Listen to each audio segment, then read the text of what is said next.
Wednesday, October 18th, 2023, regular board meeting. Roll call, please. Mr. Ferrari? Here. Mrs. Taliani? Here. Mr. Murbaugh? Here. Dr. Lynch? Mrs. Alcorn? Here. Mr. Pacetto? Here. Mr. Sarver? Here. Please stand for the Pledge of Allegiance. I Pledge allegiance to the flag of the United States of America and to the republic for which it stands, one nation, under God, indivisible, with liberty and justice for all.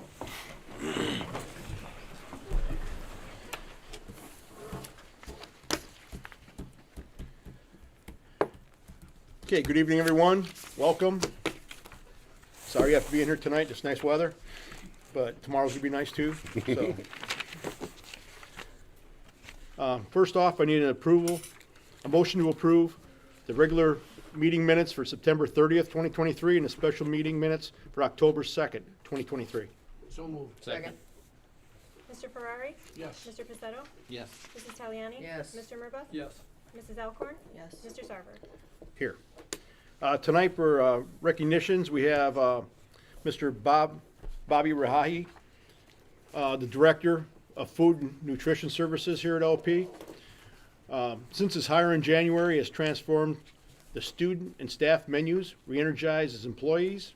He's assisted in streamlining job descriptions, creating more flexibility and opportunities for his employees to learn new skills. He is quickly learning the ISBE food service system and has already taken advantage of the local food market opportunities. As a trained chef, he understands food production, employee management, and creativity. Students and staff alike are raving about our new dishes that are being served. Mr. Rahayi, would you please come forward and meet the board?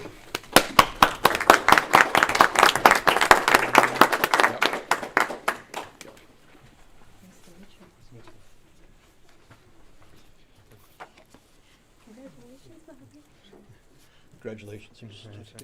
Thank you very much. Appreciate it. Thank you. Nice job. Congratulations. Thank you. Appreciate it. Congratulations. Thank you. Congratulations. Okay. Yep, you take a picture. Right.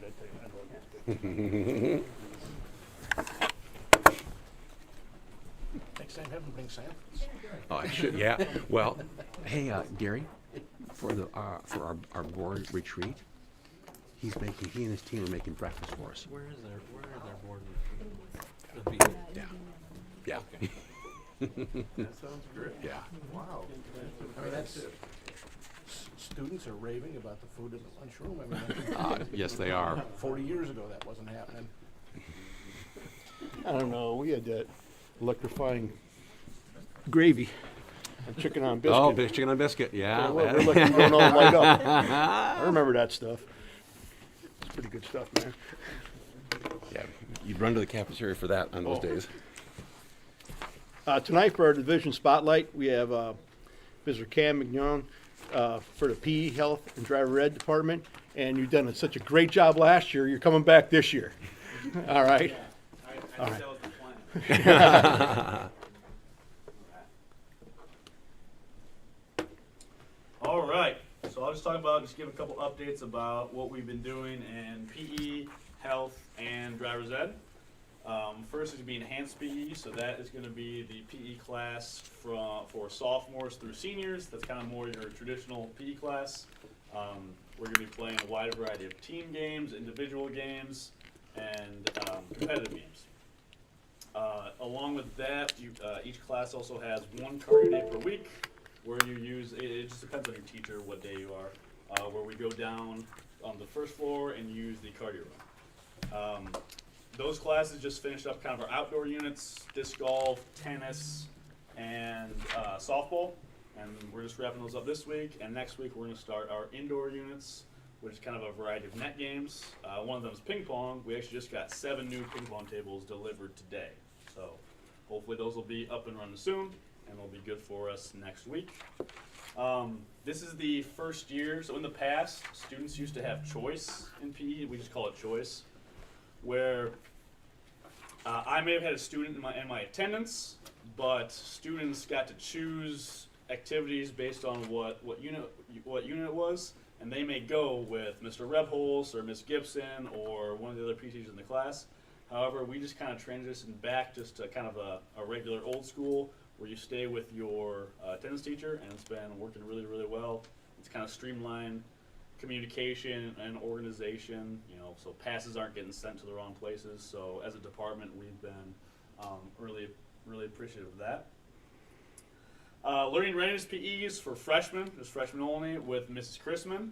They just finished up a couple outdoor units as well, and some first aid and CPR type things that's on their curriculum.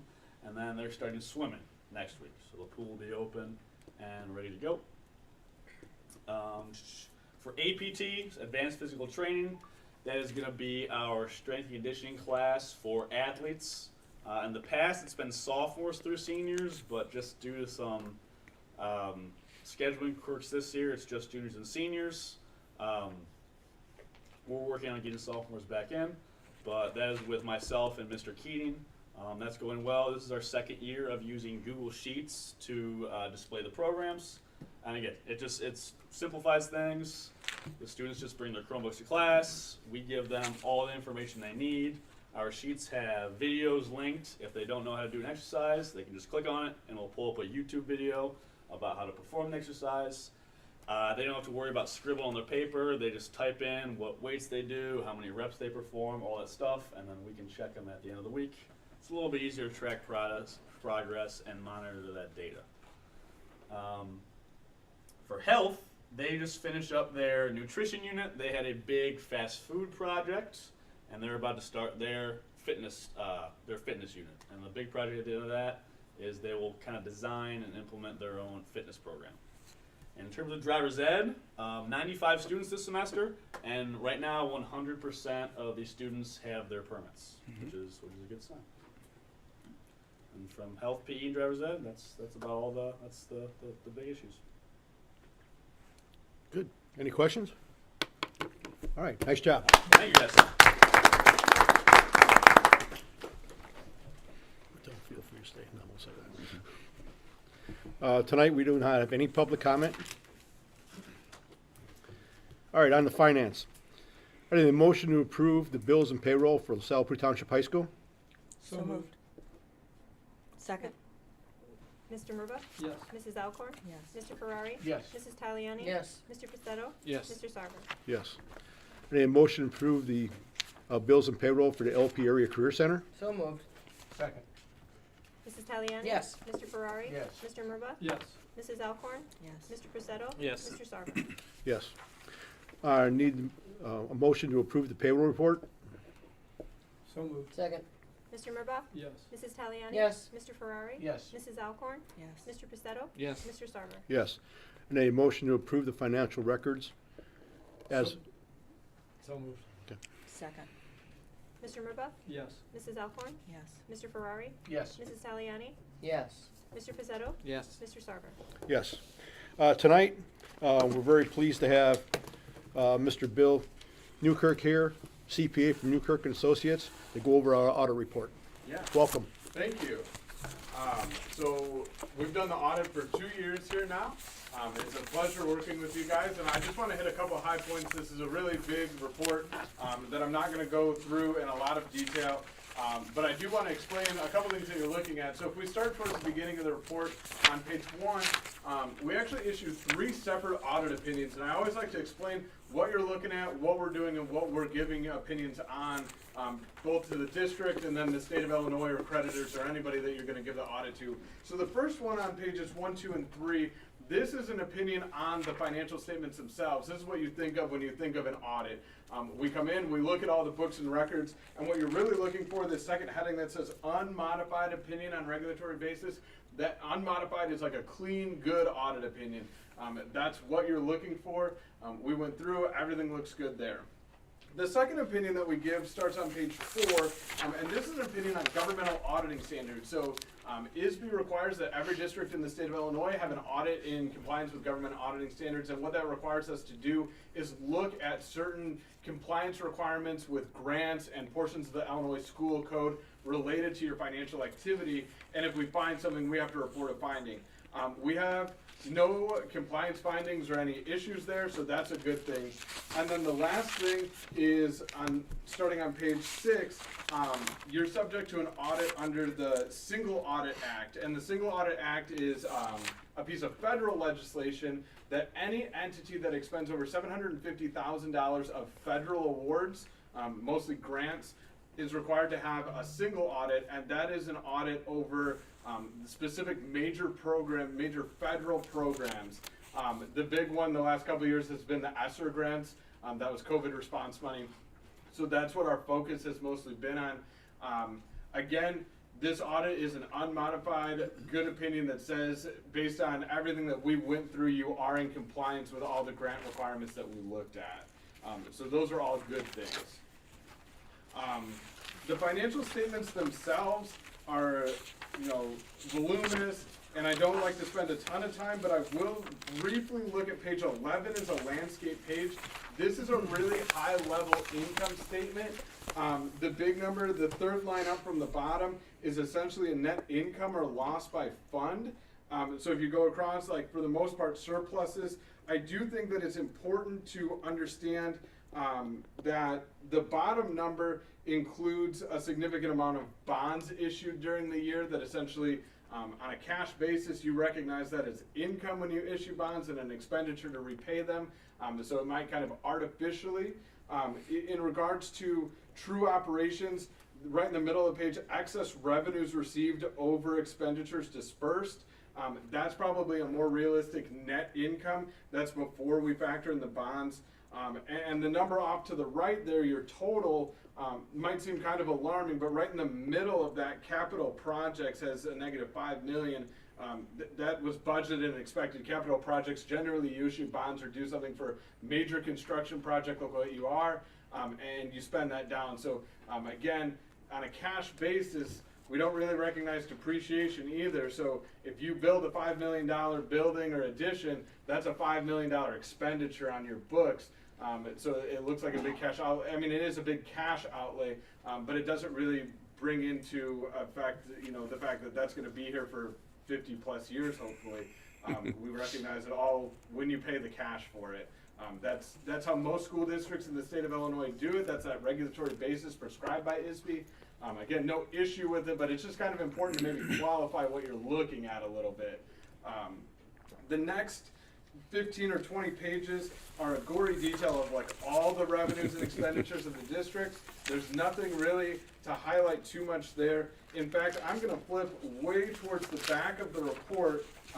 We have some other information schedules that I think actually do a better job to display. So if you get past page, I think it's like 67, we go and we have some, the page numbers kind of change to other information.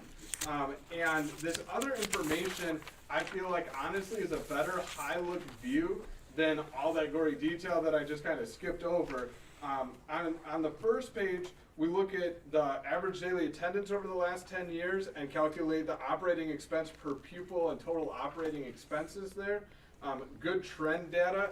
And then similarly, on the very next page, we look at revenue and expenditures over the last 10 years. And the big thing that I would point out here, the top table on other information 2, that far right-hand column, federal sources. So I talked about the ESSER dollars a couple minutes ago. If you look at that 10-year history, the last 2 years are far and away more federal revenue than you guys have ever gotten and probably ever will get or for quite a while. All that ESSER money coming in has really swelled up the federal awards and federal revenue that you guys have seen. In the current fiscal year and especially the next fiscal year, most of that's going to dry up and there's no federal revenue replacing that. I mean, you'll still have Title I and IDEA and those programs that you do, but not to the tune that what you've had the last couple of years. And proportionately, if we look at expenses down, again, I think a big portion of the FY23 expenditures, that $33 million, again, you have a big construction project going on, so that swells that number up. And then also those federal dollars, when they come in, you gotta spend them somehow. So like your expenditures are up higher while those programs are going on and the expenditure related to that. We would expect that to probably take a dip back down as well.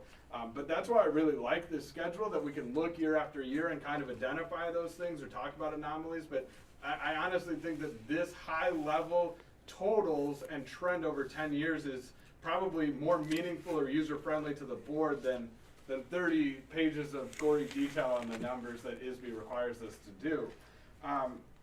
The next couple of schedules on page 3 has to do with your tax rate and looking at the tax extension. So the first column is the assessed valuation. So that's the EAV, that's the baseline to assess property taxes. And in the middle column, you'll see your tax rate has actually been extremely stable, right about that 255 to 260 rate over the last 5 years.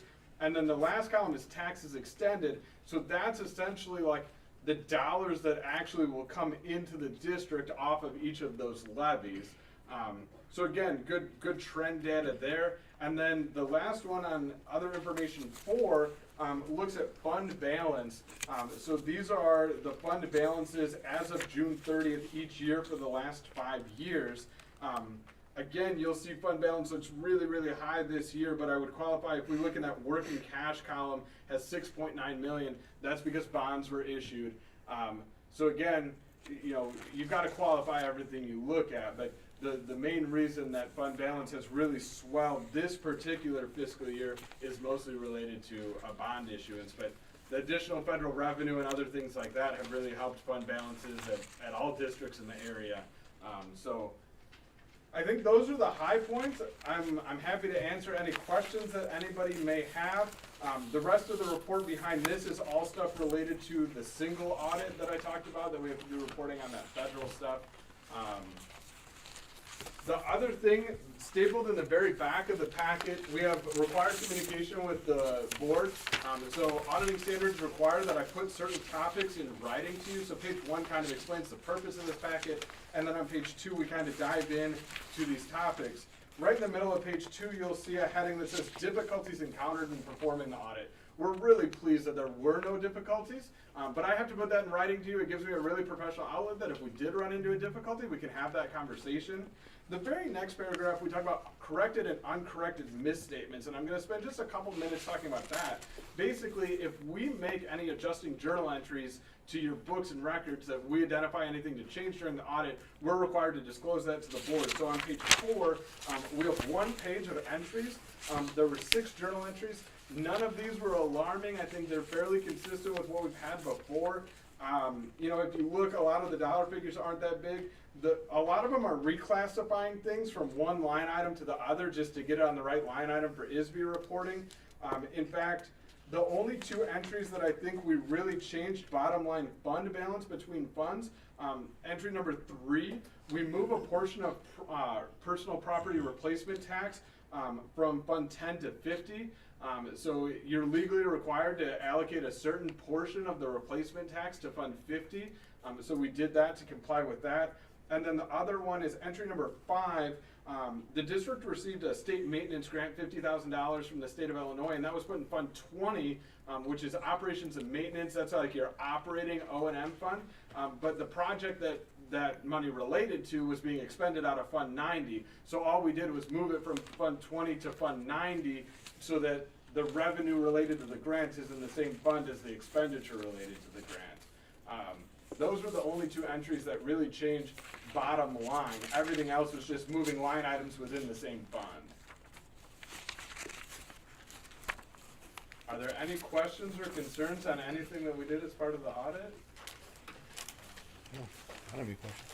If not, you know, throughout the year, if you ever have anything, all my contact information is on the cover. I always emphasize that I try to be a resource to the district throughout the year, that if anything comes up, I'm happy to support the district in any way that I can, and I look forward to working with you guys in the future years as well. Thank you very much. Yeah, no problem. Here's an extra copy. Thank you, Get Bill. it. And then I will have that delivered to the ROE tomorrow, and we will electronically submit to ISB as well. Thank you so much. Well, if I could share too, just for the benefit of the board as well, The feedback that I continue to receive from our business office staff is these last 2 years that we've been able to work with you and your team has just been nothing short of glowing. So we also appreciate the professionalism and the timeliness in terms of the materials you asked for, and the courtesy when you're here in the building. And so we also are looking forward to continuing to work with you as well. Great. Thank you very much. Thank you. Have a safe trip home. Thank you. Have a wonderful night. We like your helper too. Passed out the books. All right. Correspondence, we have TIF reimbursements. The City of LaSalle Intergovernment Agreement TIFs, $62,119.37. The City of LaSalle TIF Agreement, $87,117.72. The Village of North Utica TIF 1, $16,862.29. In the Village of North Utica TIF number 2, $4,353.89, with a total TIF reimbursement of $170,453.27. Okay, Board Committee reports, Building and Grounds, Mr. Ferrari. Building and Grounds Committee met on Monday afternoon at the Herbert Schommer Alumni Room. Among the items discussed were updates on the summer projects, including, of course, Phase 2 of the LP Sports Complex. Benches for the soccer field have just been assembled. Lights for the soccer bathrooms have been ordered, and the shell of the press box is up, but they're awaiting installation of the windows, and then they can start working on the interior. There is a change order regarding the installation of 2 water meters at a cost of just over $9,400, and that is an action item on tonight's agenda, number 10.5. Auto Shop Phase 3 renovation, the overhead doors are due to be installed on Friday the 20th, a couple days from now. The nurse's office renovation is essentially complete. They're simply waiting on an exhaust fan, which is back ordered apparently and is due sometime in December. Main building exterior door replacement is almost complete. The transition house tree removal has been completed. The pool pump room, they're waiting on a price and quotes for window replacements, and same thing with the east courtyard doors. We just had a discussion about some repairs and some possible replacement regarding the scoreboard in the Select Gym.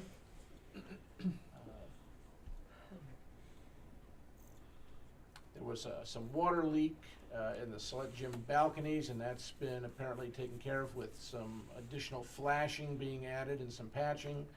And there's some work being done regarding a 3-inch hot water line in the first floor English hallway. That work is going to be completed on Saturday. Dolan Building Elevator.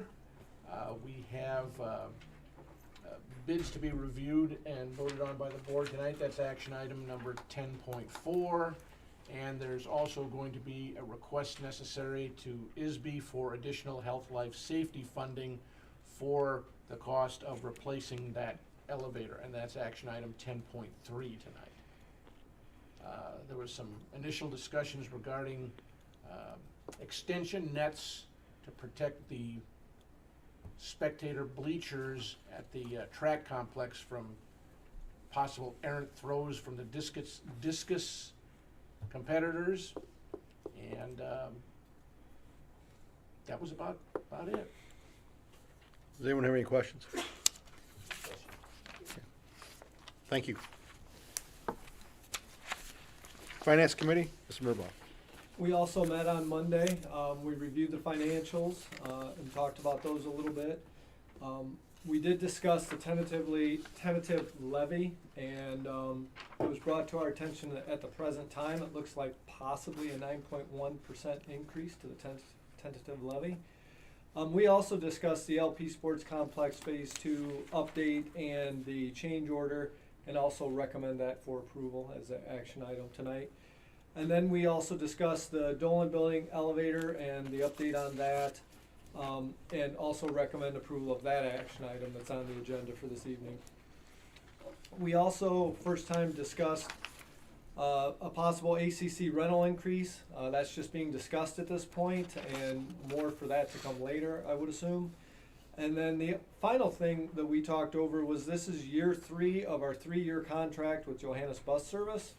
So looking at a renewal with them, the potential increases are significant, and so we're looking at options. So that was pretty much what we discussed. Good. Are there any questions? Okay, thank you.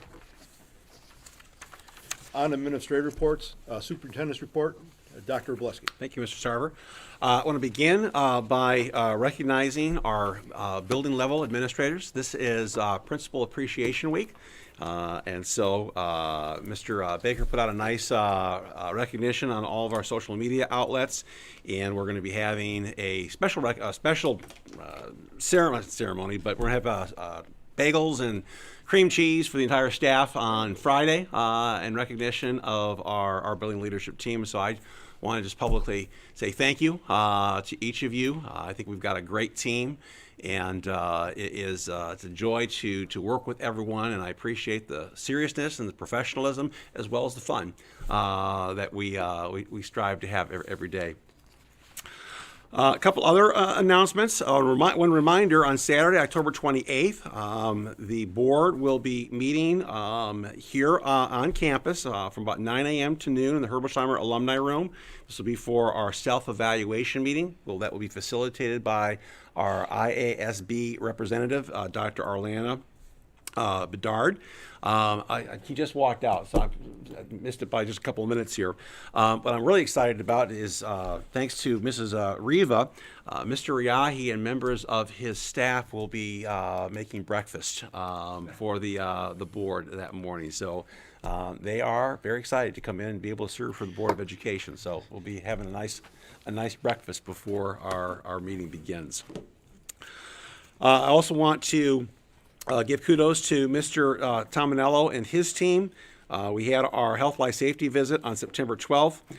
There was just two identified areas for correction, which we have taken care of. We've put emergency lights in the east gymnasium, and then we're working with Mr. Mencken on making some changes to window coverings on the doors over in the Dolan building to make sure we have at least 100 square inches of visible side of light or line of sight into each of the classrooms. And so we got a clean bill from the ROE following our report to them. October 25th is going to be our annual LP Associate Elementary School Articulation Day.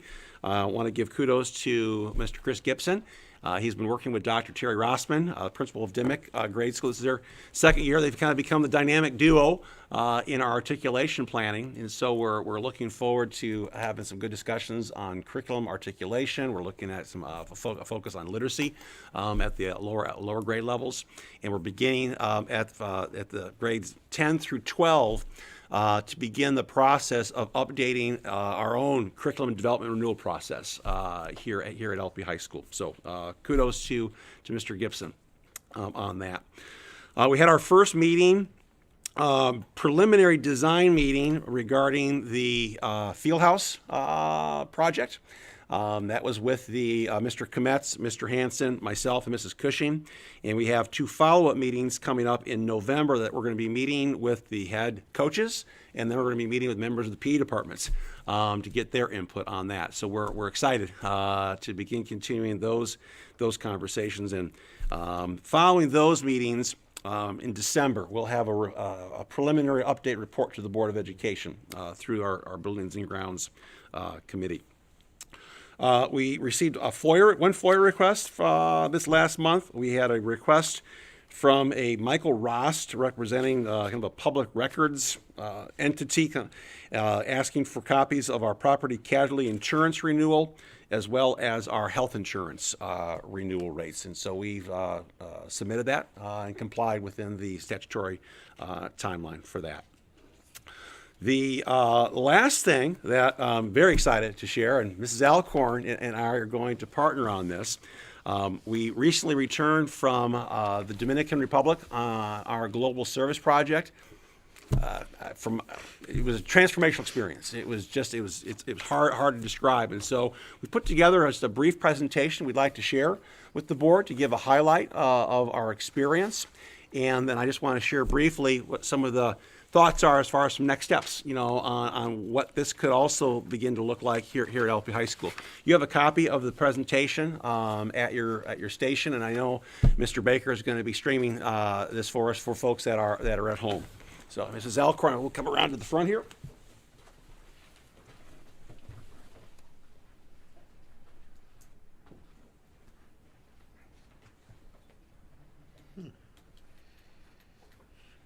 So this was a trip that was organized through the State Superintendent's Organization, just through quite frankly, the generosity of some business partners with Leiden Township High School were able to provide some substantial funding to be able to subsidize the cost for all participating school districts. So there were 11 school districts across the state of Illinois. I mean, from the border near Wisconsin, all the way down to the tip of the state. We had superintendents and board members on this trip. We were gone from October 6th through the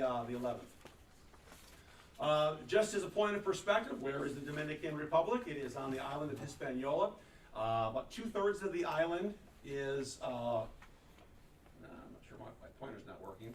2/3 of the island is made up of the Dominican Republic, right next to Puerto Rico, in the Caribbean, and then about 1/3 of the island is made up is Haiti, which is very volatile right now. In fact, they just recently shut the borders down. There we kind of learned a lot about the history between the two nations. But why do we do this, and why is ISA sponsoring this? And it's all about global service. There's really 3 key points in terms of why this program was instituted. This was the 3rd year that this trip has occurred, so it's still fairly new. One, it's about immersing into a new culture. It's expanding and challenging our worldview, and it's about fostering a service mindset. And as you'll see in our presentation, we did a lot of service over the course of the 5-6 days we were there. So immersing into the culture, tonight I wore an outfit that kind of goes with the block there. And I thought it's kind of strange, but we're immersing into the culture. So it's a dress that I didn't see many of the natives wearing, but I'm imagining they might wear it in the morning. So we weren't wearing it to work. Okay, so our team, as Dr. Rubleski mentioned, was about 24 individuals, and they were suburban ones. They were Southern Illinois, very tip. They were Carbondale. They were Leland and Ohio in our region of the state. And so I was really excited to meet those superintendents and board members and got to network and share a great deal of things. In fact, the one from Peoria was outstanding, and my granddaughter is attending Bradley. So I found that she can do tutoring and get paid in the schools in Peoria. So we're working on networking. So this is our arrival. We landed on Friday, October 6th, after a short layover in Miami. View of our coach that we had during the duration of the trip. Our tour guide was a man named Gabrielle, incredibly knowledgeable in the history of the country, and was very, very helpful in giving us really more of the insights to the people, the economy, and some of the successes, the politics, and as well as the challenges that they're facing. There's a view of when Mrs. Alcor and I were walking off of the plane, we took a quick picture of the mountains in the background. Yeah. So we stayed at some wonderful motels. This was the first night, and I thought this was kind of an interesting picture with the little huts beside and the swimming pool. Everybody, I don't know, hotel looks like a hotel. It's very tropical, and they all look very similar. And baños was a word that you needed to know often. Baños. So I took a picture of baños because we needed that. We were fully immersed in the food of the country, and it's predominantly rice, beans, variety of different potatoes. The plantains were probably the highlight of each of the meals that we were able to experience, with chicken, fish, and then there was just a plenitude of fruit. Very often passion fruit served with most of our breakfast, and it was a really great opportunity to be able to sample that. I'll just share one quick highlight. As we were going from Santiago up to the northern coast, they made arrangements to stop in a family's home for dinner or for lunch. And so it was parked the bus right on the side of the road. We got out and they had tables all set up for us. I mean, everything was authentic and felt like actually like a 4th of July picnic. The flies were flying everywhere and you're continually trying to swat them away. But the host family were just so generous, and they were just so gracious and very interested in us, and of course we were very interested in them. And even though a lot of the native folks that we were able to interact with did not speak English, we never once had a problem communicating. You know, and that was probably one of the other values of this trip, is to be able to experience that. The food there, the picture of the food was actually a plate of wine one evening at dinner. So it's an actual meal that we were eating. And this is what something too that you'll see very often are these motorcycles with various, they're 3-wheel motorcycles, and they're transporting all kinds of things in every city and village that we were in. No desserts. We had hardly a No. dessert on the whole trip. It was all fruit. And I lost 3 pounds, so I'm getting closer to my goal for my personal goal. It was good food. So the economy, let's talk about that. Economy is really important to any nation and any group of people. And so we were told that the top driver of economy in that nation was tourism. They were extremely gracious people. They were very kind. They took tourism very seriously, and we were graciously met with every opportunity. The second was money from relatives who immigrant. So if you immigrate from the DR to the United States, you're sending money back to family at home. So that was the second source of income for that country. And the third was, of course, the export of fruit and vegetables.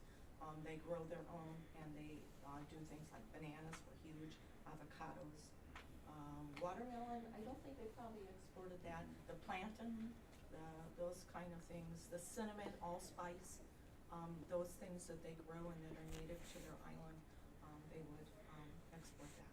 And so that was the money is pesos. I still have some on my desk. I need to get rid of them. As I was going in the airport, as we were leaving, I had just a few pesos left, the paper money, and I just folded it up and stuck it in a band that had a little box out for donations. Give it to them as I was leaving the country. The mode of transportation is mostly motorcycles. How many motorcycles? They have several million motorcycles. And you know, we have car dealers everywhere. They have motorcycle dealers everywhere. Yeah. We were told that if you want to really make money in the DR, you need to buy a franchise and get in selling motorcycles. You would regularly see families, On a motorcycles. husband, wife, and a child, in between them on the motorcycles, going to and from wherever they were going. And we didn't see very many people wearing helmets either. No. Yeah. And what I didn't see is saddlebags. Yeah. No.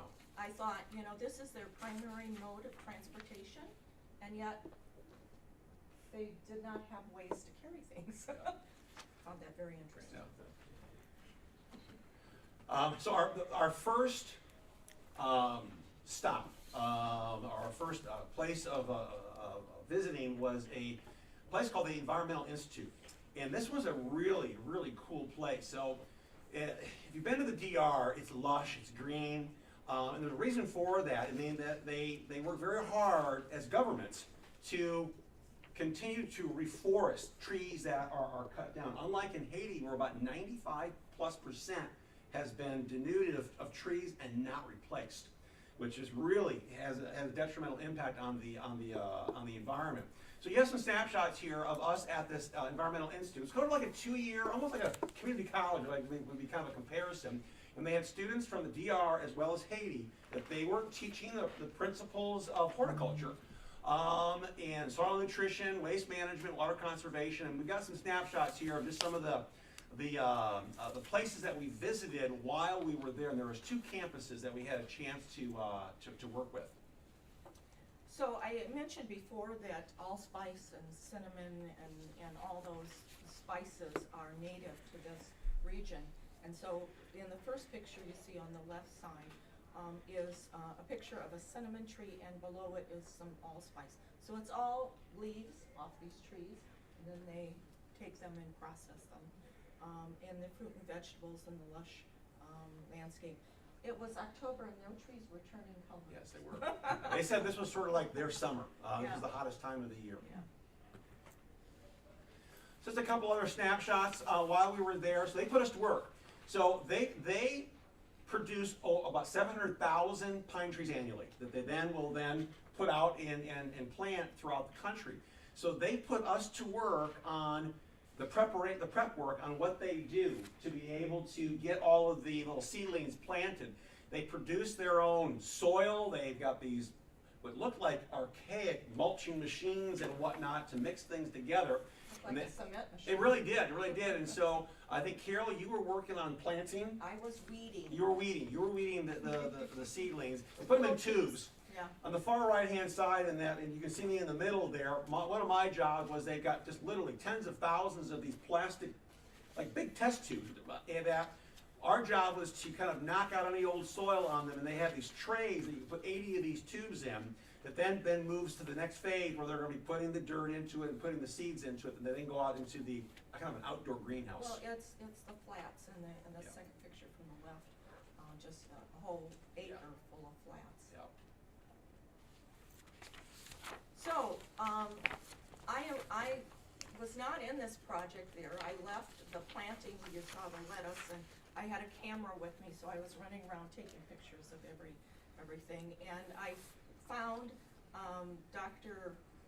More. Moore and Dr. Rubeski drawing this picture on this wall. And so I said, what is it? Well, it's an Illinois landscape. So we stayed there, and you can see the results at the end with a barn and a field and corn. And they had a lot of fun designing this and deciding how to paint it with the paints that were there.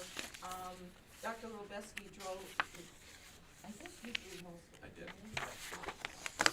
Yeah. And so we left a little bit of Illinois. On their buildings, it's very tropical. There's like all kinds of pictures of painted of butterflies and more tropical things. And well, we thought then we're going to leave little Illinois behind us. We were trying to decide to put the Illinois flag there, but we didn't get that far. These are just some other snapshots of some of our other colleagues that were working on paint projects. So the waterfall, this was one of the rivers, and we are the first night we were at the mountains, and in the end we're on the coast, and so we kind of started at the top of the island and went down to the coast, the flatlands. And so this was a waterfall that was up there. It was 86 steps. It was quite a hike, and it was beautiful. The water was very shallow. It was very warm, and the mist coming off the waterfall was just really cooling. I would characterize it as take Matheson Falls on steroids. Yeah, absolutely. Matheson Falls on steroids. Then, as we were heading up to the northern coast, up to our final stop in Cabarete, we had stopped at another village where we had an opportunity to interact with a local business where they make pottery figurines. And what's a very popular figurine in the DR is that middle picture. It's intentionally a faceless woman. And the reason why it's faceless is that the heritage of the Dominican people, it's a mixed lineage. African, you have the Caribbean islands, Spanish heritage as well, and so this is their symbolic way of describing that they don't really have one identity, so thus they're faceless. So we had an opportunity to go through the whole process of spinning the wheel, doing the pottery wheel. They had us manufacture. That's actually a picture of Carol's Yes, the one on figure. the left One on the is left mine. is what she made, and then we had an opportunity to actually mix the clay into these casts. So Santiago was an interesting place. It's a very large city. It's one of the two capitals, and I never really understood why they needed two capitals, but it was one of the capitals, and it has a really rich history of Columbus landing there and colonizing and doing all that. And then painted on the street, the walls in the street, is their history. And so you'll see the wars, the presidents, the generals, all the history is painted on the walls as you walk down. And then, I don't know.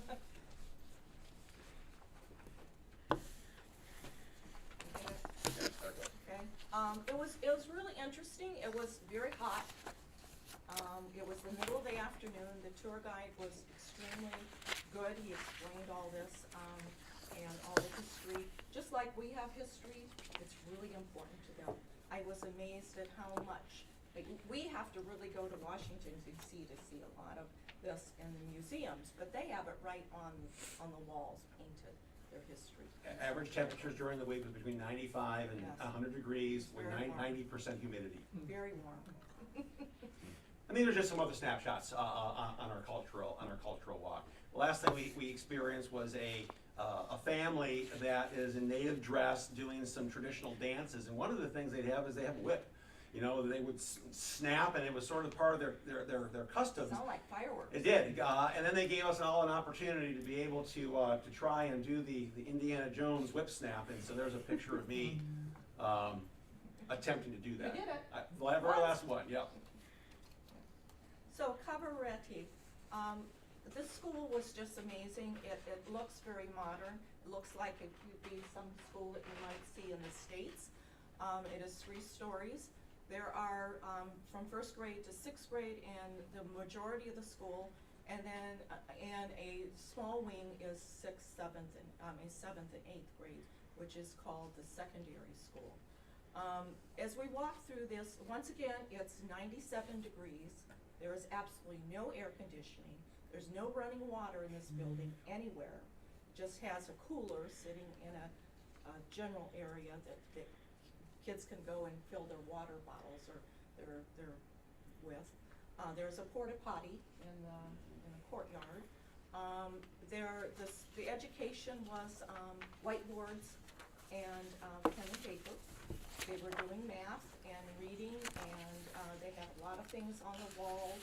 It looked very much like school back probably in the 60s here or 80s. I was absolutely amazed that there was so many kids there whenever they're not required to go to school. They all wore uniforms. I don't know if you have a picture of that. The yellow shirts with a black pair of shorts. They were respectful. They were quiet when we were there. I don't know if they're quiet. But when they played very loudly, like any group of kids of their age. And I was impressed that they're so serious about education when they have the barriers of no water, no air conditioning. Of course, now they're used to the heat. We are not. We're seasonal. We like our different things. So it was an interesting experience to visit the school and see education on a different level. this was probably the most touching experience I think most of us had on this. This is a learning center called Mariposa, which in Spanish is translated butterfly. And it's very symbolic in terms of the symbolism of emerging from the chrysalis. But probably the thing that struck most of us, and I know certainly for Mrs. Alcorn and I, was the statistic of the incredibly high percentage of girls, this is an all-girls school, that by the age of 12, I think it was over 50%, that they have over 50% girls by the age of 12 had their first baby. They were And- married, and- they were and- considered an adult. Yeah, it's considered an adult. By the time they're 20, they're up to like 3 or 4. And in many cases where they have no access to education at that point. And so the only, I'm call it viable, the only source of readily available income is to prostitute themselves. And so Mariposa is really dedicated, and there are other not-for-profits like this throughout the island, is dedicated to be able to create the sort of a safe haven, but also to provide a quality education for these young girls to ensure that they avoid that particular pathway. And while we were there, I mean, we were very involved. We got to meet with the kids, we got to visit classrooms, and then they put us to work over the 2 days that they were there. The thing that was unique about this was, when we went to the public school, there wasn't a laptop, there wasn't a computer, there wasn't anything. One outlet in every room. Yeah, and in this group, there's 75 girls in the morning and 75 girls in the afternoon from 6 to 12. They were learning on tablets. They were learning how to work the computer, what the icons meant. They were playing games and learning English. They were learning skills that will help them work in restaurants or stores and be in leadership later, because they have skills that their peers won't have in being able to have options. They were taught to ride a bicycle, which they aren't taught to do. They were taught to swim, which living on an island they never learned to do because they're females. And so they were taught to cook, how to cook things, how to compost, how to do the skills that they're going to need to live in. It was kind of like the environment that we started in up in the mountains. So I was extremely impressed with this program. And the facility itself is a former motel. That it's actually an American that moved there about 30 years ago that established this, and it's all funded through foundation monies and private donations. So these are some, I'll just go through these here. So some snapshots of some of the work that we were doing, staining a bamboo fence. Carol was drinking some fresh coconut. We've all had fresh coconuts while we were there. And then they have all these drawings on the pathway down down where the classrooms are at, of all just very well-known women to be able to provide models for the students. These are just some other snapshots of us at work. Dr. Robleski's still painting. Still painting, yeah. So we left on October 11th. We left about 11 o'clock. Arrived at the airport and got on our plane. Of course, the red bus took us there again. It was air conditioned. It was very nice. We had a speaker in it, and it was doing well. You can see there we are on the beach for 2 days. We ate dinner on the beach one night with the group, and it was a very enjoyable learning experience. And we thank you for the opportunity. Yeah, and this last picture here is sort of very symbolic of the struggles of poverty in the DR. This is a picture that Carol took while we were on our walking tour in Santiago. That's a painting. Yeah, exactly. You know, and I'm going to steal your summary if you don't mind here too. I think when we all did our reflections the very last day, I was really touched by one of the things that Mrs. Alcorn talked about was some of the symbolism of what we did at the beginning of planting those seedlings, and then finishing at working with these very young women at the learning centers, and the metaphor of 30 years from now, what are these trees going to look like? You know, hopefully tall, very strong, firmly rooted, and likewise too, the hope that the girls and these will also emerge 30 years from now as leaders, whether it's at the national level, state, or even in the local villages, or just being able to make choices about their lives because they have the power to be able to make the choices on their own behalf. And I would echo the appreciation as well to the entire board, for giving us the opportunity to represent the district on this amazing trip. So the final thing, in terms of some next steps that we've been talking about, is we're going to take some time to do this, but we're very moved by the impact of just service learning. And so we're going to do a deep dive and look at, well, what are we currently doing? Because every school does experiences to engage kids in the community. So we're going to be working on putting together a kind of a list of, like, what are we doing locally? Any program here at LP High School. What are we doing across the state? What are we doing nationally? And what are some of the international experiences that we're doing right now? And generally those are world language trips. But part of this is to look at what can we do to emulate what Leiden Township High School was able to create through some of their business partners to be able to broaden this experience. So we have more students, more staff members to be able to have this opportunity. And that's really I think the impetus for having us go on these trips. And so there'll be more to come on that. Any questions? I have one. You said this is the third year? Yes. They go to the same spot every year? They do. They do? They do. Yeah, and it's by design. It's a partnership through EF Tours with this particular place. This is one of the things that's cool thing about EF. They only, for their global service projects, they only work with not-for-profit organizations and non-government agencies. Yes. So I recommend this trip to any of you who want to take it again.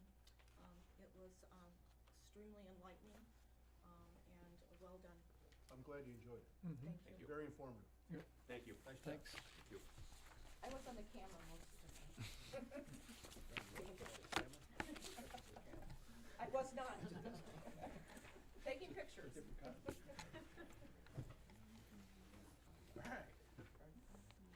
Very informative. Principal's report, Mrs. Cushing is not here this evening. Her report is in your packets. Athletic Director's report, Mr. Hanson. Good evening. You're not trying to top that. Okay, I'm just saying. I'm not prepared to Do you need the top clicker? that. Just a few updates that didn't make my update that I finished. So Saturday, our volleyball team did win their third tournament of the year in Limestone. And then yesterday, I was fortunate enough to take 10 of our students to the Interstate 8 Leadership Conference in Morris. 5 of the 6 schools were represented. The speaker was Ted Weesey, very well-known leadership. The kids, he was very upbeat, very positive. The kids had a great time, learned a lot of interaction with other students in the conference. So it was a very positive experience for all of our kids. So that was the one thing I asked them when we came home. Is it worth going back to and bringing this gentleman back? And they all 10 of them said absolutely. So that was a good day. On the sports side, we're winding down for the fall. Volleyball has regionals next week, cross country regionals this week, football, we got a win to get in Friday night. And then swimming's in a couple weeks, but we have tennis, soccer, and golf. They're all done for the fall. So we're looking forward to move into the winter season, and that's going to start Monday night with the parent meeting Monday night here in the auditorium. And yeah, that's it. I mean, it's been a whirlwind the last couple weeks, but looking survived one season almost. So, any questions for me? If I could just give kudos as well to Mr. Hanson. He did a great job organizing his first sectional tennis meet here at LP High School. With all the weather issues that you had to contend with. It wasn't ideal. It was overall handled very well. Thank you. I heard it was great. Yeah, for Ottawa. Just in general. Yeah, it was. I mean, the courts are awesome. They said the it's 12 just courts were phenomenal. fabulous. Yeah, it's crazy. It ran pretty smooth. And Good. Coach Gunther did most of the work, but I appreciate it. Thank you. All right, thank you. Director of the ACC, Mr. Meehan. Good evening. Just update what was already in your packet. I do want to publicly recognize our 2 students of the month, Tegan Hewitt of St. Bede and Angelina Hernandez of Princeton. both in our cosmetology program, just phenomenal kids. One of the, little struggles we're having with school this year comes to attendance, but these kids have perfect attendance and not only aptitude in the chosen area that they're studying, but just phenomenal to see kids putting that much dedication into what they want to do there. So wanted to publicly recognize them. Update on some of the other things that came up in your own reports. We did have a committee meeting of the Board of Control for the ACC. They were unanimous in pushing forward the update to the elevator. Since that committee actually constitutes a quorum, I don't see any problem with it passing when we have the meeting. So also wanted to thank Tim Tominello and his crew, as you said, from the ROE's inspection. We've already ordered the blinds that we need, and Tim said, hey, we'll save you some money, we'll do the installation for you. So I want to show my appreciation for that. Also, upon your vote tonight, I'll be hitting Dr. Robleski tomorrow with some paperwork for Mr. Golden, who has put in all the work now to get the provisional certification for the aviation position, but that'll be ready upon if you vote to approve him for tomorrow. And then otherwise, we continue to build nice relationships with businesses in the community. They're expanding, aside from the ones that we've already had established in the past. Mr. Plaker, who's a counselor here at LP, has given us another lead. We're currently working with a business in Spring Valley to add to our repertoire of having people come in, do interviews, go out for site tours, things of that nature. And so those continue to expand, which is very good news for our kids and the programs with them. With that, any questions? Thank you very much. Yep. Director of Communications, Mr. Baker. Good evening, everyone. Busy as always. Since we've seen you last, we had our choir concerts. We were able to live stream that. We had a busy homecoming season with Dr. Wesky and I doing reunion tours the past few weeks.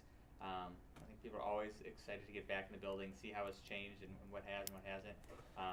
I know I can speak to Mr. Mencken that taking groups through the ACC, just how much people are impressed with, I think, all the opportunities that we're able to give kids, along with our other kind of traditional academic areas.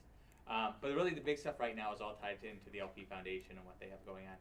Since we last met as a group, the foundation awarded approximately $32,000 in grants for faculty and staff requests for equipment that's going into classrooms, supporting some of the bigger extracurricular programs like Link Crew and the things that they do.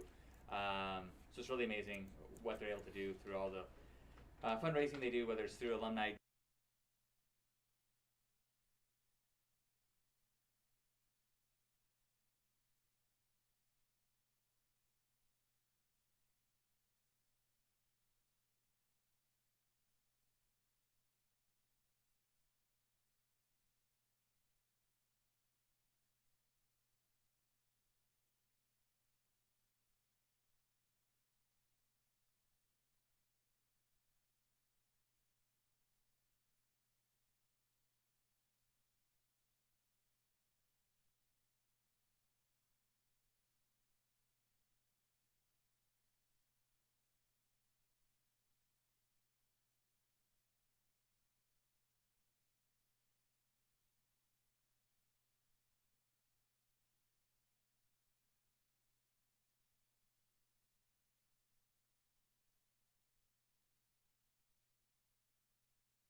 To adapt Governor Pritzker's proclamation declaring October 15th through the 21st, 2023, Principals Appreciation Week, and October 20th, 2023, Principals Day.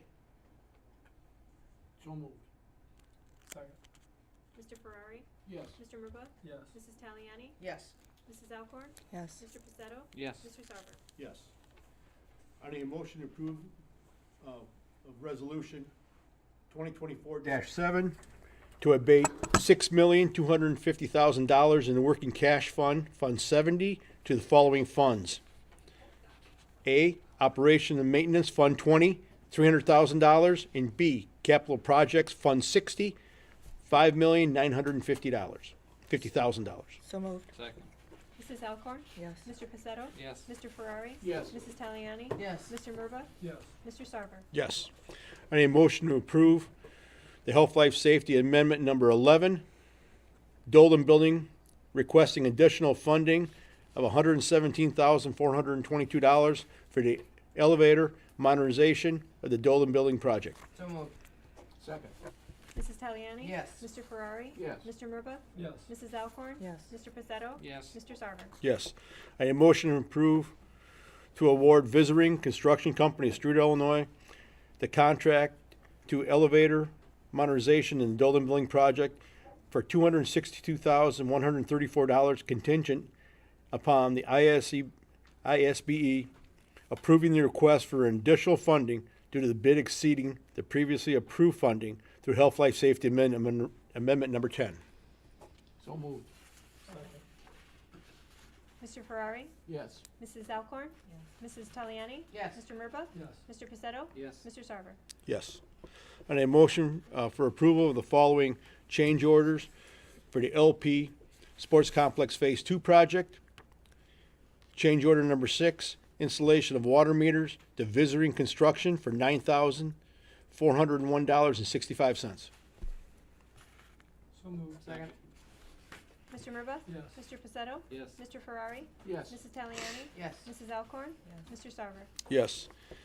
I need approval of the following resignations.